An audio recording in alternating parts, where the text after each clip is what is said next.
오늘도 좋은 기운이 여러분 가정에 가득하시길 바랍니다. 복은 좋은 터에서 시작됩니다. 당신의 재물은 지금 당장 끌어 모으고 싶지 않으신가요? 그럼 구독과 좋아요 한번 눌러주시면 모든 재물은 싹 끌어 모아 드리겠습니다. 혹시 이런 고민 있으신가요? 매달 꼬박꼬박 월급은 들어오는데 통장을 보면 항상 빠듯하고 모아둔 돈은커녕 어디로 샜는지도 모르게 지출만 쌓여가는 그런 상황. 이제는 커피도 줄이고 외식도 참아보고 옷도 인터넷 장바구니에만 담아두고 안 사고 있는데 그런데도 통장은 늘 통장이고 불안함은 점점 커지기만 합니다. 이럴 때 사람들은 가장 먼저 자신을 탓하곤 하죠. 내가 소비를 너무 많이 하나? 내가 돈 관리에 소질이 없나? 그런데 혹시 생각해 보신 적 있으신가요? 문제가 나에게 있는 게 아니라 집 구조에 있는 건 아닐까? 당장 집을 한번 둘러보세요. 화장실 문은 열려 있지 않나요? 침대는 어디를 향해 있나요? 현관문을 열면 뭐가 보이나요? 보통 우리는 집의 구조를 편의성과 디자인만 보고 정합니다. 그런데 수천 년간 이어진 풍수 지혜는 공간의 배치와 기운의 흐름이 사람의 건강, 운, 재물과 깊게 연결돼 있다고 말합니다. 단순한 미신이라고 넘기기엔 너무도 많은 사례들이 그것을 증명하고 있죠. 저 역시 처음엔 믿지 않았습니다. 하지만 이상할 정도로 지출이 많고 예상치 못한 고장과 병원비가 자주 생기던 그 시기. 우연히 본 풍수 관련 영상 하나가 제 시선을 바꿔놓았습니다. 돈이 모이지 않는 집에는 분명한 이유가 있다. 그래서 하나씩 체크해 봤습니다. 침대는 창문을 등지고 있었고, 화장실 문은 거실과 정면이었으며, 현관문을 열면 거울이 딱 마주보고 있었죠. 알고 보니 전부 재물운이 빠져나가는 구조였습니다. 그래서 바꿨습니다. 하나하나. 그리고 정말로 달라졌습니다. 갑작스럽던 병원비, 고장 수리비, 예상치 못한 지출이 사라졌고 통장에 남는 돈이 생기기 시작했어요. 그 이후로 저는 주변 사람들에게 꼭 말합니다. 돈은 흐름이다. 기운이 잘 돌면 돈도 머무른다. 자, 그렇다면 지금부터는 실제로 돈이 새는 집 구조 TOPO와 그 해결책 그리고 구체적인 사례까지 나눠드릴게요. 첫째, 화장실 문이 거실과 정면으로 마주보는 구조입니다.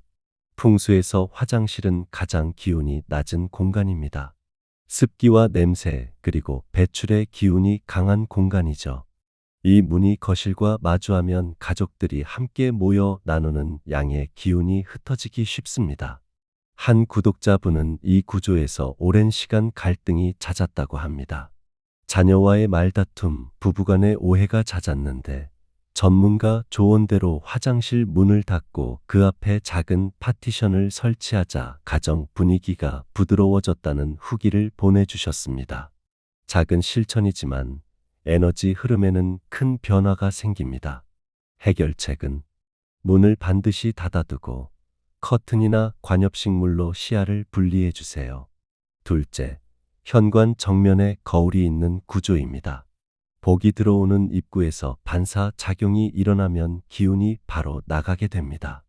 나는 열심히 하는데 왜 기회가 오면 다 지나갈까? 라는 느낌이 들었다면 이 구조를 한번 의심해 보세요.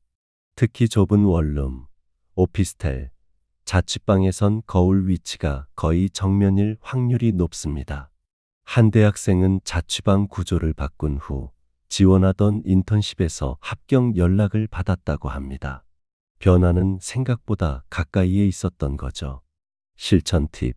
거울을 옆으로 옮기고 현관 앞은 늘 밝고 정돈되게 유지하세요. 복은 지저분하고 어두운 길을 싫어합니다. 셋째, 침대 머리가 창문을 등지는 구조입니다. 창문은 외부 기운이 드나드는 통로이며 바람과 소음, 불안정함의 상징이기도 합니다.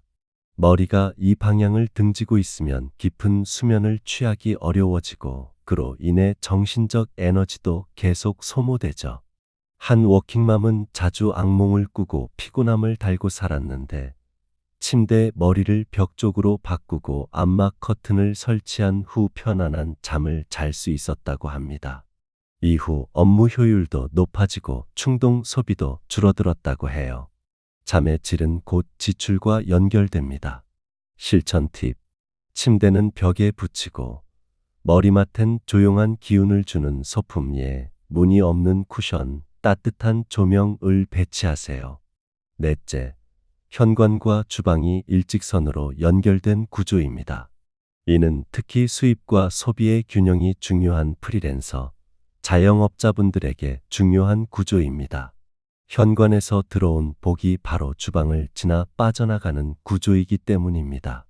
한 사례로 식당 운영하던 부부는 이 구조에서 1년 넘게 적자를 겪다가 주방 앞에 책장을 놓아 시야를 차단한 뒤 꾸준히 매출이 회복되었다고 합니다. 신뢰의 흐름이 바로 삶의 흐름이었던 거죠. 실천 팁. 중간에 파티션, 식물 또는 책장 등을 배치해 흐름을 분리하세요.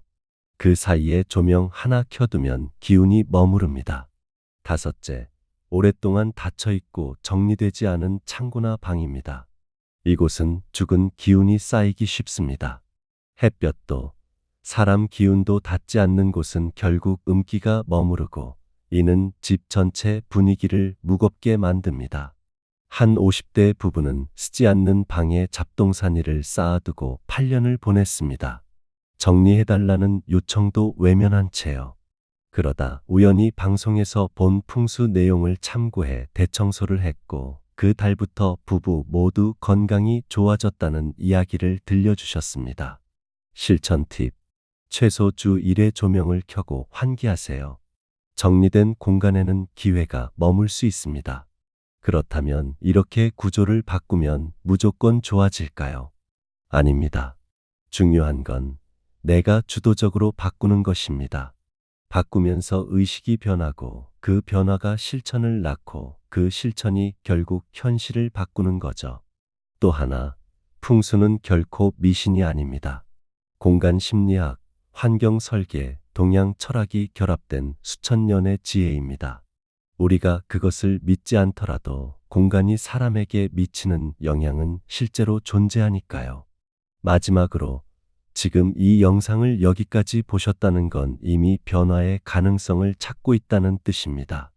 그렇다면 바로 지금 집을 한 바퀴 돌면서 확인해 보세요. 화장실 문은 닫혀 있나요? 현관 거울은 어디 있나요? 침대 방향은 안정적이신가요? 딱 하나라도 바꿔보세요. 그리고 그 변화가 어떤 흐름을 만들어내는지 느껴보세요.